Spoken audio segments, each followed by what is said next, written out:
the Johnson Wax Program with Throckmorton P. Gildersleeve. The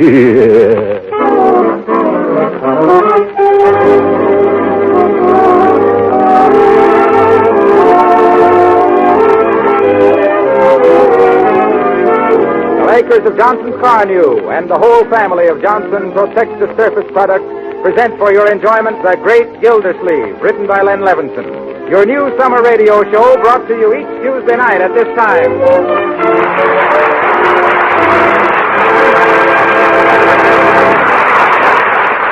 We'll hear all about The Great Gildersleeve in just a moment. Right now, here's a question for you quiz lovers. What is it that does two things at the same time? You're right, it's Johnson's Carnew, that both cleans and wax polishes your car at one and the same time in one easy operation. Now, if you drive a dull and dirty car around town, it's just because you haven't heard about Carnew. You don't know how easy it is to give your car that showroom shine your family will admire so much. My suggestion to you for today is just this. Tie a string around your finger if necessary to remember to stop in at your regular wax dealer, auto supply store, or service station and buy yourself a can of Johnson's Carnew. Don't put it off. The cost is very low and the results are amazing. You'll agree with thousands of other enthusiastic car owners that your car looks like new when you use Carnew.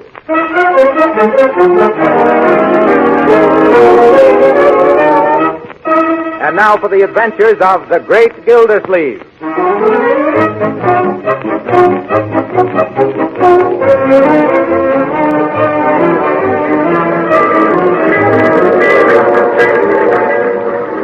Wistful Vista. Coming into Wistful Vista. Oh, conductor, excuse me for interrupting, but what town is this? Wistful Vista, lady. Oh. Now, you won't let me ride past Summerfield, will you? Lady, we don't reach Summerfield till tomorrow, and we can't go past it because it's the end of the line.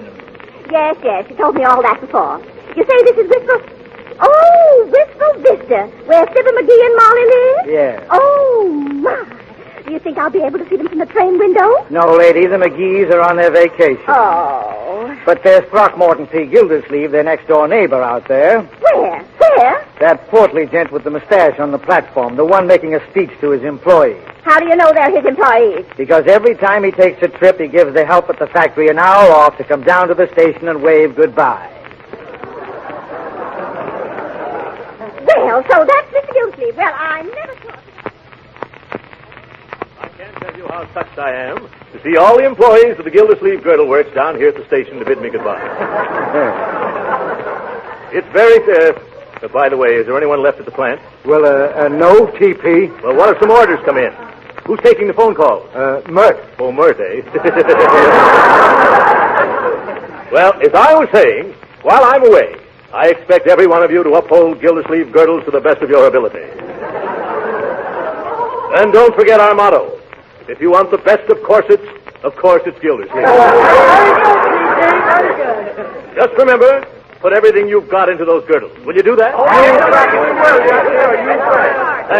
Thank you. And though it's necessary for me to go away and attend to other enterprises, the one thing closest to my heart is the Gildersleeve Girdle. I want you all to carry on as if I was right here. And now I know I can count on each and every one of you to do your duty till the day I return. How long will you be gone, T.P.? At least 3 days and maybe till the end of the week. Before you go, T.P., the Gildersleeve Girdle Workers Guild wishes to present you with this handsome leather briefcase as a token of our esteem for you. I don't know what to say. Except, by George, when I get back, I'm going to call in my lawyers and draw up a profit-sharing plan so that eventually all you folks are going to get the work. I'm going to give you the work. What I mean to say is... Yes, all aboard? Oh, no. Oh, my goodness, out of my way, everybody. Where are my bags? On the train, T.P. Thanks. Oh, I forgot to buy a ticket. Where do I buy a ticket? On the train, T.P. Oh, yes. Let go of me, boys. Where are you pushing me? On the train, T.P. Goodbye, children.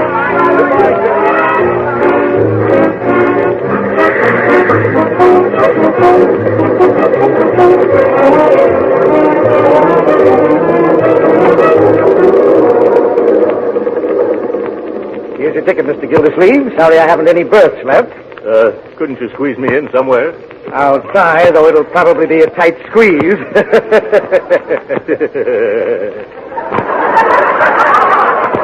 Tight squeeze, eh? Side splitting, isn't it? Going to be in Summerfield long? Oh, no, conductor, just 3 or 4 days. I'm taking over the administration of my brother-in-law's estate. Yes. Oh, that's so? Yes, they own an automobile agency that hasn't been doing so well lately, and I'm going to set it to rights. Don't you think maybe you're biting off more than you can chew? Not at all. Oh, that reminds me. It's dinner time. Which way is the diner? Why, an experienced old traveler like you should know where the diner is. Why, of course. No matter where you are, the diner's always at the other end of the train. See you later, conductor.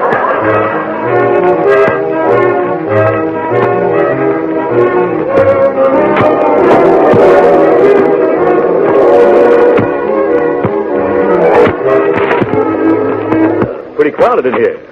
I smiled. Is it all right, Hannibal? I said if this gentleman doesn't mind reading his paper on his own side of the table. Excuse me, sir. Do you mind? Yes, I do. I'm particular whom I eat with. You are, eh? Well, I'm not. I'm hungry. Waiter, bring me a steak. Nice, juicy double tenderloin, rare. Waiter, where's my milk toast? I ordered it 15 minutes ago. Yeah, I'm sorry, but milk toast takes time, you know. And waiter, I want a big heaping plate of French fries. Yeah, potatoes. French fries, yeah. And some pickles. And a cup of strong coffee with lots of cream. Yeah, Kobe Boston. I'll get it right away. And bring me my milk toast made with gluten bread, remember? Gluten bread. Oh, that reminds me. Some hot biscuits and a lot of butter and a little pot of jam. Gluten bread toasted and a cup of hot water. Yeah. And then apple pie a la mode, waiter. Yeah, pie a la mode. Yeah, with cheese. Yeah, with cheese. I can't stand this. Listening to you is giving me heartburn. It is. Waiter, don't forget mustard, beefsteak sauce, ketchup, chutney, piccalilli, and a soda quick. Yes, sir. Right away, sir. I'll be right back. Of course, it's none of my business, mister. Then don't stick your nose in it. Well, all right, if that's the way you feel. I was just going to tell you you're getting your paper in the butter plate. Don't make any difference. I don't use butter. You don't, eh? I guess it's because butter wouldn't melt in your mouth. Yeah.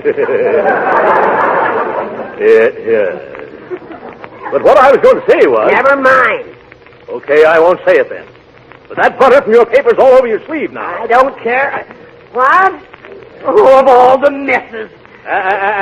Water won't take it out. It only spreads the grease. You see, what did I tell you? I'll thank you to mind your own business. Well, that's fine. Thanks for telling you on what side your sleeve is buttered. You leave my sleeve out of this. Well, leave your sleeve out of the butter, then. Furthermore, what's the idea of jumping down my throat? What do you expect addressing a perfect stranger? You're far from perfect, stranger. From now on, I'm going to make a career out of ignoring you. That suits me fine. Oh, that's my foot you stepped on, you big buffalo. Excuse me, I always put on the brakes when we go downhill. I ever heard it on. Ah, here comes my food. That's pretty snappy service, waiter. Yes, sir. Well, where's my milk toast? Yeah, I'm sorry, sir, but the chef, he's all out of glutton bread, sir. Yes. He wants to know would pumpernickel do just as well.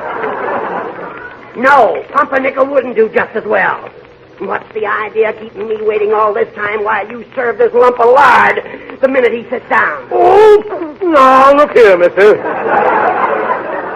I don't want to look here. I'm sick of the sight of you. The idea. An overstuffed ox like you. Guttling and gobbling and gorging yourself like an ostrich. I got a bad case of indigestion already just from looking at you. Why, you dyspeptic little dodo. Just because you're mean to your stomach and your stomach talks back to you, you bellyache. Excuse the expression. You can't stand the sight of a healthy man sitting down to a hearty meal. You're not suffering from indigestion. You're just green with Epicurean envy. I won't sit here. mister. What? You bicarbonate of soda. Oh, take it away. Take it away. I need something stronger than that now. I got the pills right here in my briefcase. Just a second there. What are you doing with my briefcase? Your briefcase? This is mine. It is not. My employees gave it to me just this afternoon. Here, give it to me. Take your fat paws off of my briefcase before Before you what, you dried up little crab apple? Now, wait a minute, gentlemen. Please. Let go of my briefcase. I will not. It's mine. If you don't let go of this briefcase, I will. Oh, wait, now. Did you see anything of my briefcase? I left it. Oh, there it is. Thank you so much, gentlemen.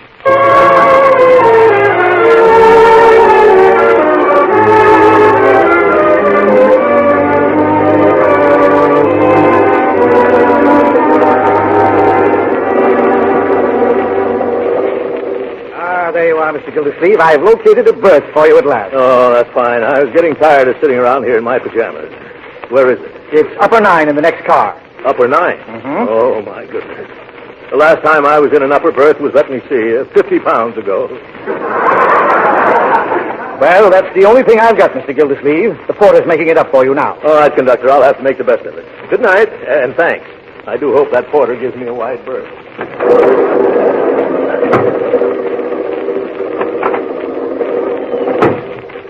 Oop. It's so dark in here.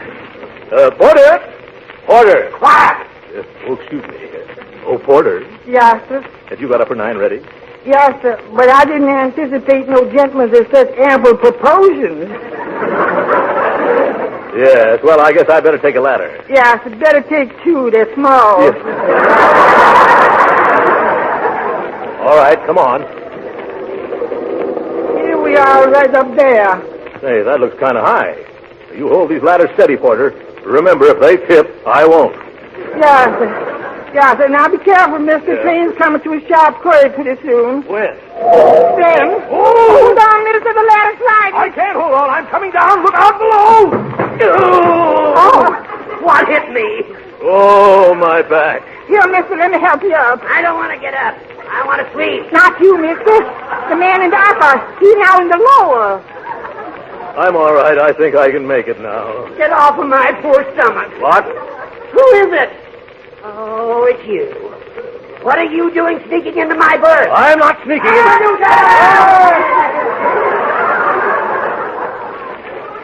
I'm not sneaking. I'm trying to climb into bed. I'm your upstairs neighbor. Isn't that nice? I hope that swinging shelf snaps shut on you. Yeah? Well, if it's going to swing, I'll see that it swings your way. And if I land on you, brother, you'll spend the rest of the night sleeping in the roadbed. Quiet! Let me go to sleep. Okay, Grandpop. Unpleasant dreams. All right, Porter, give me a leg up again, will you?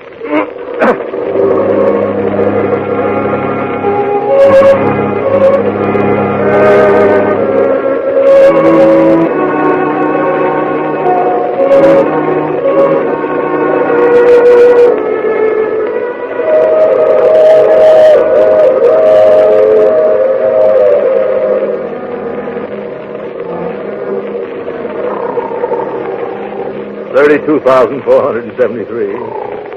32,474. 32,475. Oh, good Godfrey. 2 o'clock already. And still not a wink of sleep. 32,476. 32,477. 32,478.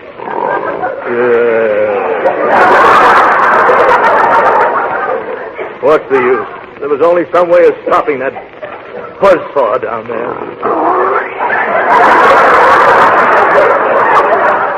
I can't stand it any longer. Where's that porter? I've been ringing for a half an hour. Did you call me, sir? Yes. Would you mind getting me a cup of ice water? I can't sleep. Yes, sir. Yeah. Here it is, mister.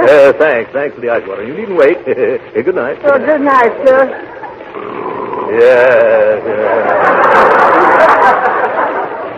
Now, if I can hold the cup in this hand and open the lower curtain with the... I've got it.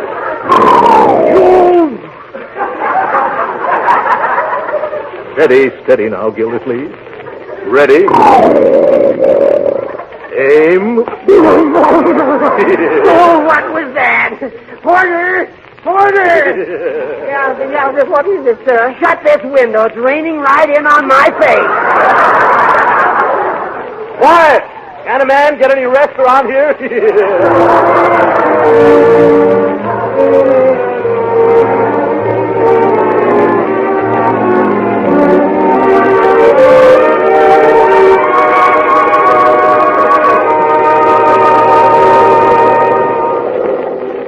Good morning, Porter. Had a wonderful sleep. How long before we pull into Summerfield? In about 5 minutes, sir. You want me to brush you off? No, I'll walk down the steps like the rest of the passengers.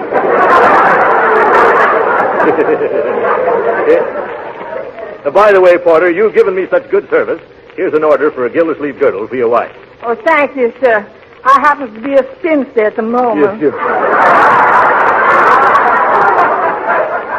But if it's all right with you, I'll put it in my hope chair. Yeah, that's perfectly all right. Well, hello there, Gildersleeve. Why, Harlow Wilcox. What are you doing on this train? Oh, starting on my vacation. You are, huh? Aren't you working this summer? Oh, no, I'm off till the fall. Well. The Johnson Wax people said car news sales are going so well, there's no reason for me to hang around. What do you mean? Well, for the past 39 weeks, I've told everybody all about Johnson's car news. I've described how easy it is to use and how effective it is in giving your buggy that new car finish. And as a result, folks don't need to be reminded all the time. They don't, huh? No, they'll remember to go to their dealers the minute they run out of car news, because they know that it not only cleans the finish of your car, but also protects it and makes it look like new. Isn't that so? Well, who am I to say no? So you see, I don't have a thing to worry about this summer. I'm just going to take it easy. Just as easy as it is to apply car news.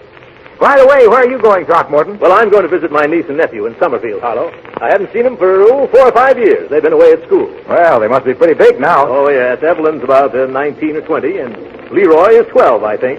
I ought to have a lot of fun with those kids. Yes, and vice versa, Throckmorton. Yes. Next up, Summerfield.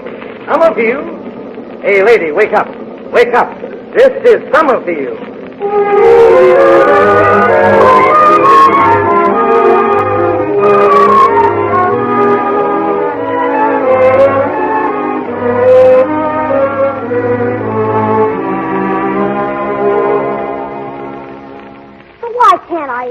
Why can't I call him TP like they do down at the foundry? It isn't a foundry, Leroy. It's a...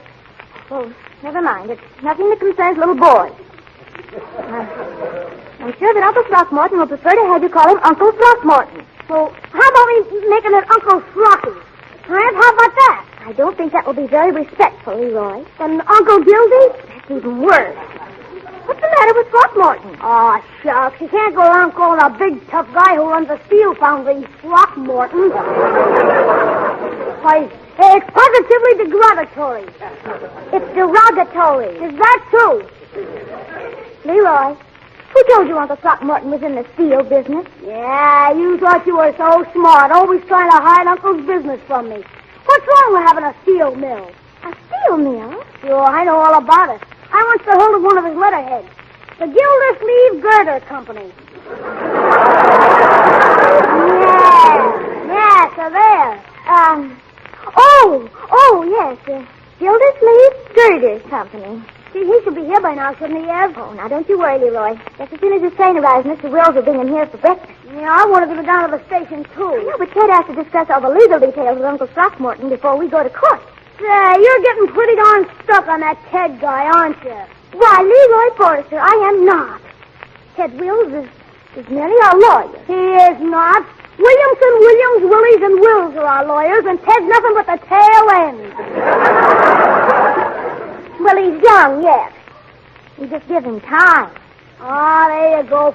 Oh, say, how's if I should call him Uncle Morton? Call who? Oh, Uncle Throckmorton. Well, I don't think you'd object to that. Wait, I can do better than that. How's it? Uncle Mort. Who's that? Uncle Mort. I'll answer it. Well, I'll bet this is little Leroy. Leroy, this is your uncle. Hi, Uncle Mort. Yeah, hi, who? You, Uncle Mort. You don't mind if I call you Uncle Mort, do you, Uncle Mort? Not at all. Go right ahead. Uncle Mort, eh? I like that. And this is Evelyn, Mr. Gildersleeve. Evelyn, eh? Come here, my dear. My, how you've grown.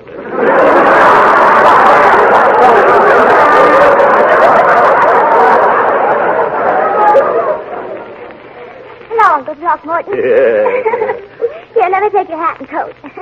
Will you have some breakfast? No, thanks. I've already had mine on the... Well, I'll have a cup of coffee. Sit right here, Uncle. Ted, you sit over there. Oh, thanks. My, this looks good.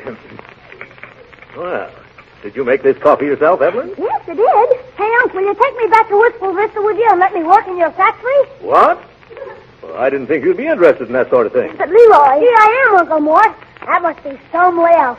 I bet you make the supports for a lot of big projects there.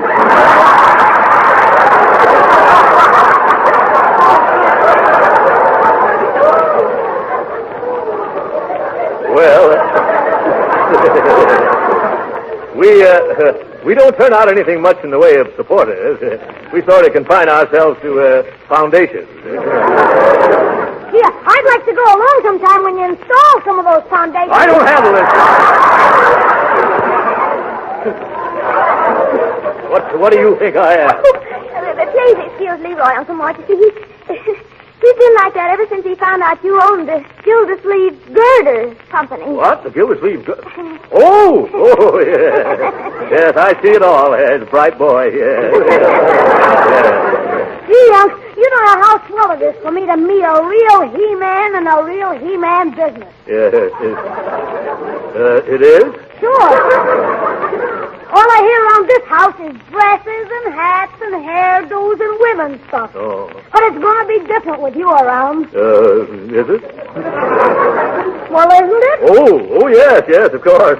Say, do you ever have to slug it out with any of them tough steel workers of yours? No, I never do.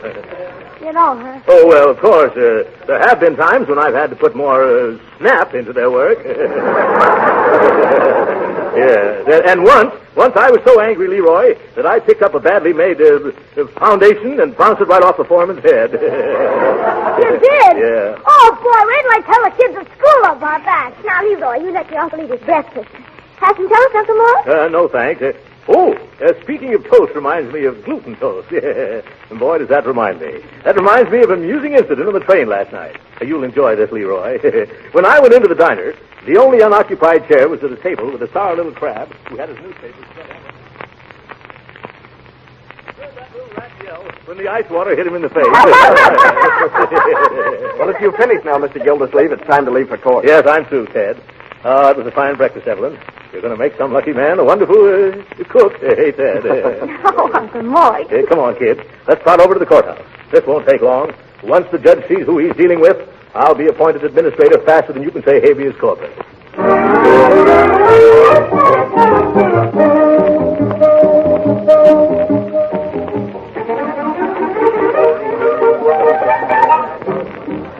Well, all I can say is we run things better than this in Wistful Vista. 11 o'clock and the probate judge hasn't even shown up yet. Well, Judge Hooker's usually very prompt. The trouble with some of these judges is they think they're little tin gods. Take those black robes away from them, what have you got? Bow legs. That's a hot one, Uncle Mort. Yeah, I'm glad you like it. Everyone rise, please. Well, I'm glad he's here. Now we'll get this thing over with quick. Here, court, Department 25, the Honorable Henry H. Hooker, Judge for Silence, sound session. Please seated. Sit down, Uncle Mort. Huh? Yeah. Oh, my goodness. Who's that man sitting in the judge's chair? Well, that's Judge Hooker. Judge Hooker? That's the man in the lower berth.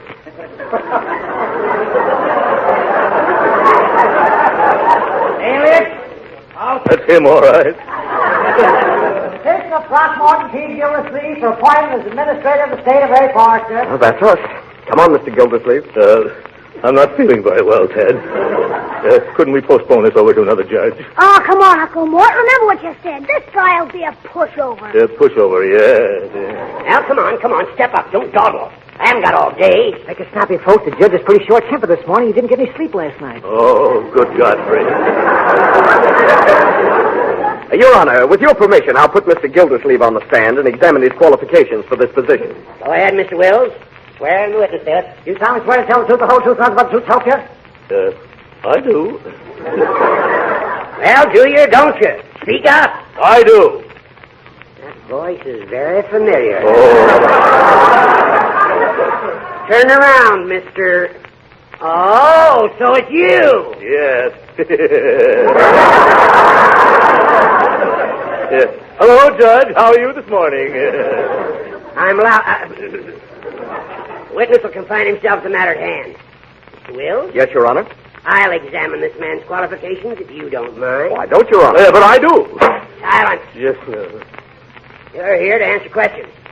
Now then, Gildersleeve, if your name really is Gildersleeve, what do you do for a living? I make girdles, Your Honor. Order in the court. Order in the court. And you, Gildersleeve. Gildersleeve. One more attempt at cheap humor, and I'll judge you in contempt. But it's true, Your Honor. I'm president of the Gildersleeve Girdle Company. Oh, Uncle Mort, tell him the gurgles. Yeah. He doesn't make gurgles, Judge. What does he do? Steel foundations. I bet he would, too.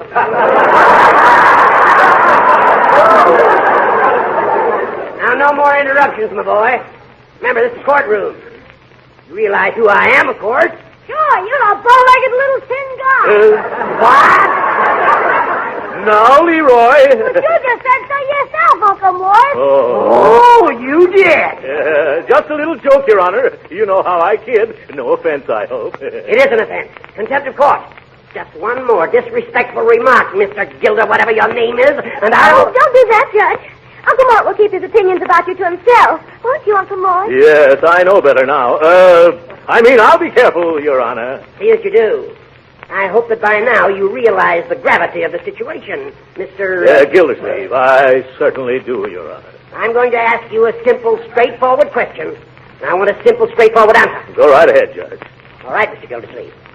What business are you in? Well, do I have to answer that? You do, and remember, you're under oath. Well, that is, Leroy, would you mind going out in the hall and get me some ice water? 1 minute. Who's running this court, you or I? You better not get Uncle Mort mad, Judge. Last night he threw a whole bucket of water on a guy that had a berth under him. And just because this guy was snoring. Oh, my God, here we go again. He did he? Yeah, and this boy Sap woke up and thought it was raining. Quiet. You ought to hear Uncle Mort tell it. Quiet. Thanks, I will. Let's hear all about it, Uncle Mort.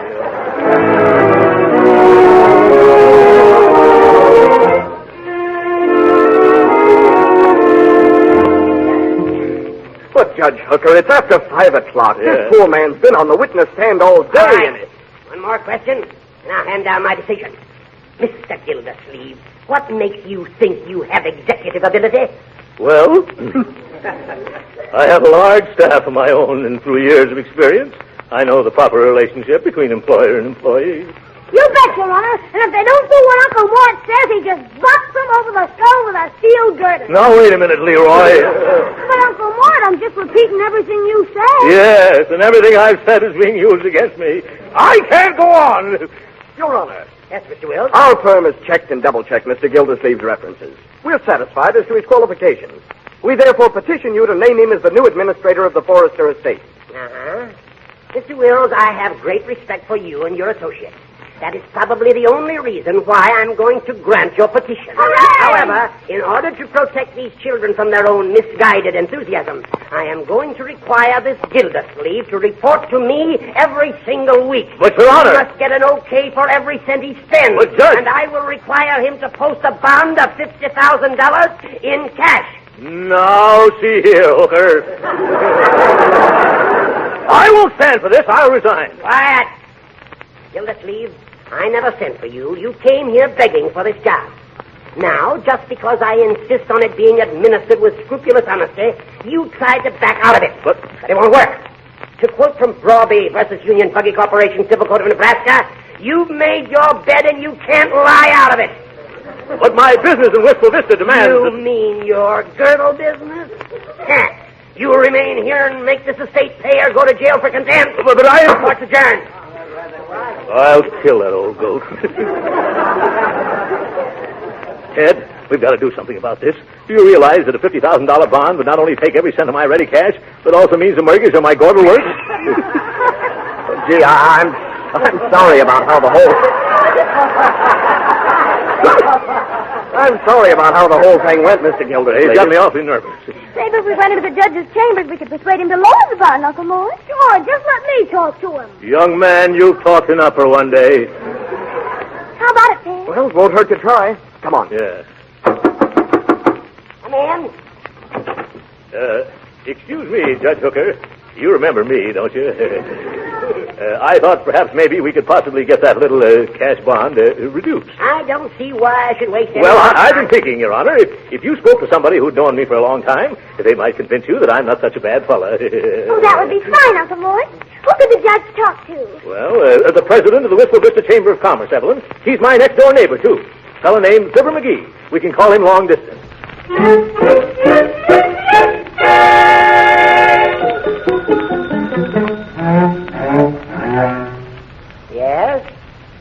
Yes, I see, Mr. McGee. Yeah, I'm glad you put me straight on that. Yeah, see, I knew my pal would set me in right.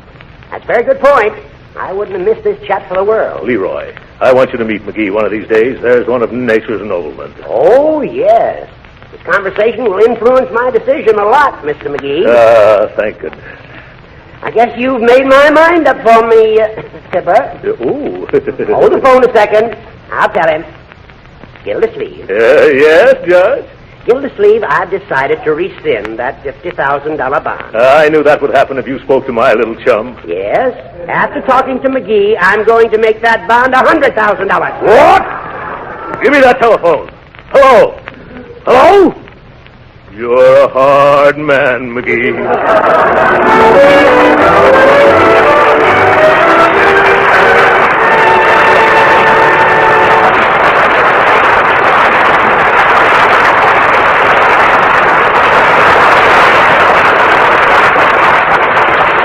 The Great Gildersleeve will be back in just a moment. You know, one thing that's welcome any time is a new product or a new idea that will save work. That's just as true in the home as it is in industry. Look how successful Johnson's self-polishing glow coat is, because it has saved housewives millions of hours of work in taking care of their floors. And just as much of a work saver for you men is Johnson's sensational new auto polish, Car New. Car New does two jobs at once, both cleans and wax polishes your car in one easy operation. Formerly, to do these jobs cost real money or several hours of hard work. Now, with Johnson's Car New, many car owners tell us they do both jobs in an hour. Imagine cleaning and wax polishing your car in 1 hour.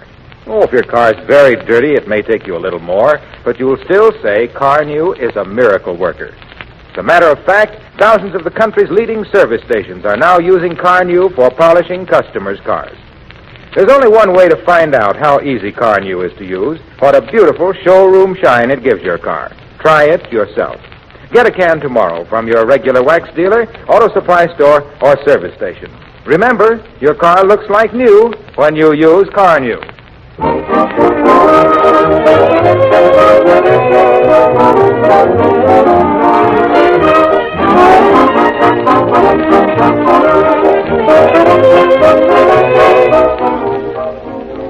Gee, Uncle Mort, what are you going to do now? By George, I'm going to show that judge I can run that estate, or my name won't be Throckmorton P. Gildersleeve. You bet it won't, Uncle Mort. You won't even have a name. Yeah, I'll just have a number. Good night.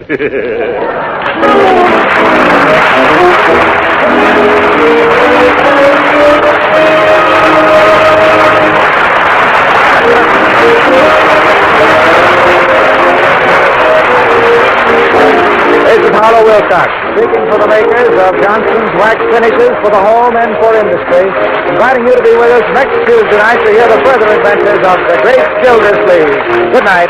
This is the National Broadcasting Company.